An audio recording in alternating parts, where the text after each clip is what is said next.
बरोबर एका वर्षापूर्वी नांदणी मठातील महादेवी उर्फ माधुरी हत्तीणीला न्यायालयाच्या आदेशानंतर वनतारामध्ये हलवण्यात आलं।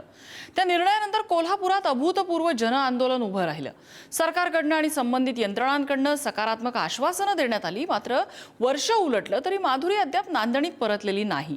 याच पार्श्वभूमीवर माजी खासदार राजू शेट्टी यांनी नांदणीतलं एक दिवसाचं लाक्षणिक उपोषण करत सरकारला दिलेल्या शब्दाची आठवण करून दिलेली आहे। बघूयात।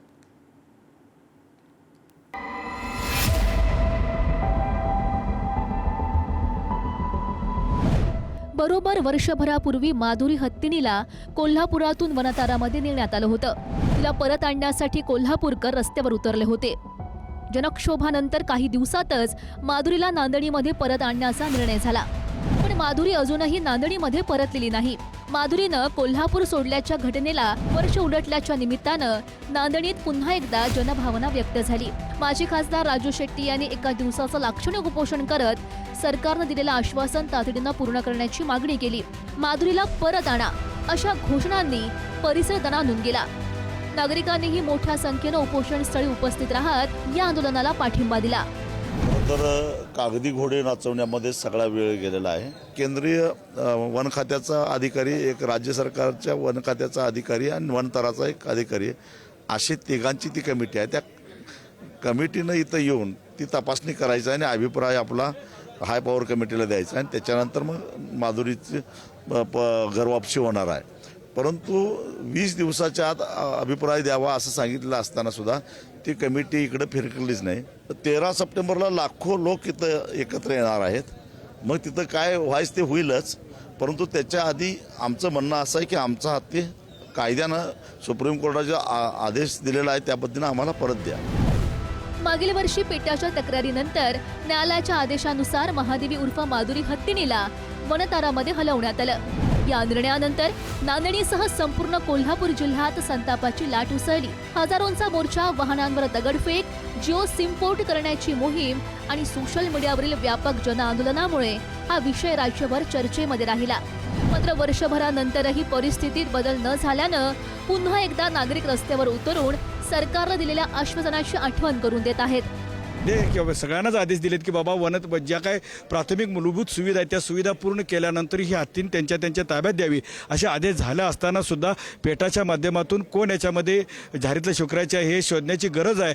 परंतु जर 13 सप्टेंबरपर्यंत आमची माधुरी इथं आली नाही तर हे संस्थान आहे आमचं महाराष्ट्रामधलं एक मोठं, त्याच्यामध्ये 750 गावांचं गावं आहेत। त्याच्यामध्ये जर यांनी 13 सप्टेंबरपर्यंत जर माधुरी हत्ती जर आम्हाला परत नाही केली तर या संस्थानाच्या आधिपत्यामध्ये असणारी जी 700-750 जी गावं आहेत त्या प्रत्येक गावामध्ये त्या ठिकाणी आंदोलन चालू राहील, उपोषण चालू राहील। जनभावनेची दखल घेत वनताराचे मुख्य कार्यकारी अधिकारी दोनदा कोल्हापूरमध्ये आले। त्यांनी मुख्यमंत्री देवेंद्र फडणवीस यांचीही भेट घेत या विषयावर चर्चा केली।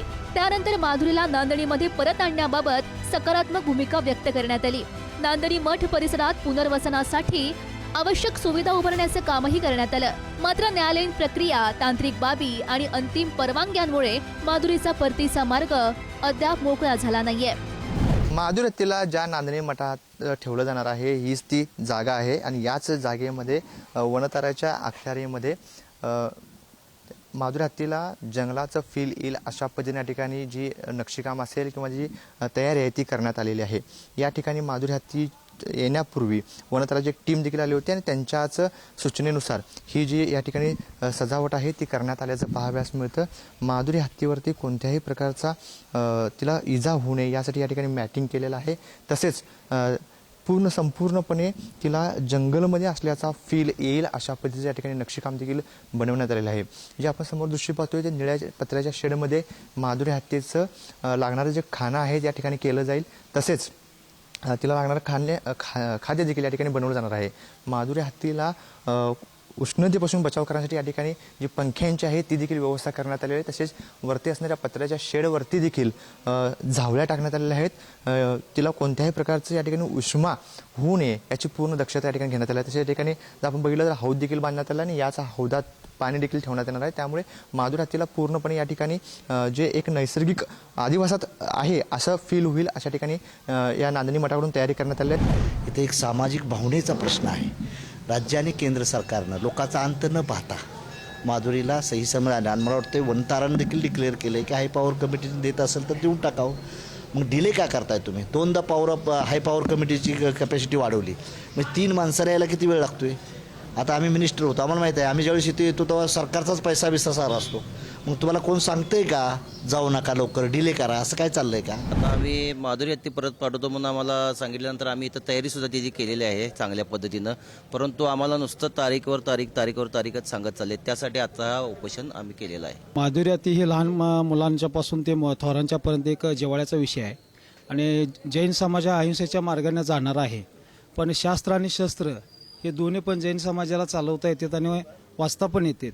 त्यामुळं शासनाने वेळीच याच्यावरती योग्य तो तोडगा काढून आमची माधुरी आम्हाला परत करावी. वर्षभरापूर्वी सुरू झालेला हा लढा आजही कायम आहे. आंदोलनं झाली, आश्वासनं मिळाली, पुनर्वसन केंद्रही उभं राहिलं, पण ज्यासाठी हा सारा संघर्ष सुरू आहे ती माधुरी अजूनही नांदणीमध्ये परतलेली नाही. तांत्रिक बाबी पूर्ण करून माधुरी कधी परतणार याकडे आता संपूर्ण कोल्हापूरचं लक्ष लागलंय. राजू शेट्टींच्या उपोषणामुळे हा विषय पुन्हा एकदा ऐरणीवर आला. याची दखल संबंधित यंत्रणा घेतील अशी कोल्हापूरकरांची अपेक्षा आहे. स्वप्नील पाटीलसह शेखर पाटील, पुढारी न्यूज, कोल्हापूर.